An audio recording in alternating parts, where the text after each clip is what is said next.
किचनमा टक्क चाहिँ श्रीमती ज्यू भन्नुपर्छ अरे है। टक्क लाएर यहाँ चाहिँ सब्जी छ टक्क लाएर अब फर्काइसक्यो त्यसलाई एकचोटि पल्टाइसक्या यहाँ चाहिँ बेलिराख। तिमीले खाना बनाउन सिक्या हो कि ए मैले सिकाइदिएँ। अब फुलाउँदैछ फुल्यो फुलेन फुल्दैन ल ग्यारेन्टी हो यसलाई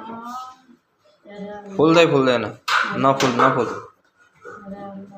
ओहो खतरा फुल्यो त ल खतरा पकाउँछ है ल ल फुल्यो नि तैँले त खतरा फुलाइस् त बुढी। अरू तैँले के बनाउन आउँछ तँलाई भन् त जोरले बोल न सुनिएन। पुलाउ बनाउन आउँछ उपमा बनाउन तिमीले प्योर नेपाली बोले हो कि अरू डोसा बनाउन आउँछ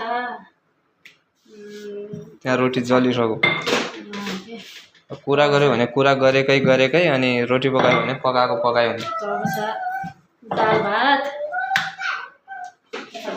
दाल भात त छोरीहरूले पनि बनाउँछन् होला हो के नबनायो भनेर। अरू के आउँछ स्पेशल?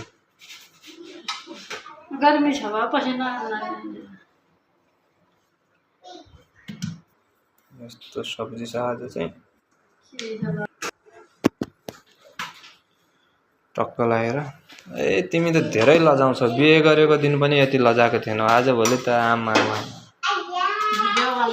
टक्क लाग्यो। यसरी भिडियो बनायो भन्दैमा लजाउने हो त नि। हुन्छ रोटीहरू त टन्नै पाके चाहिँ कतिजनालाई खानालाई हो त्यो? 4 जनालाई कति रोटी हाल्छ एकजनाको लागि? 20 ए रोटी अच्छा 20-30 रोटी पकाएर जल्छ ल छोड्दे यता ध्यान दे। ए स्पॉट ला 5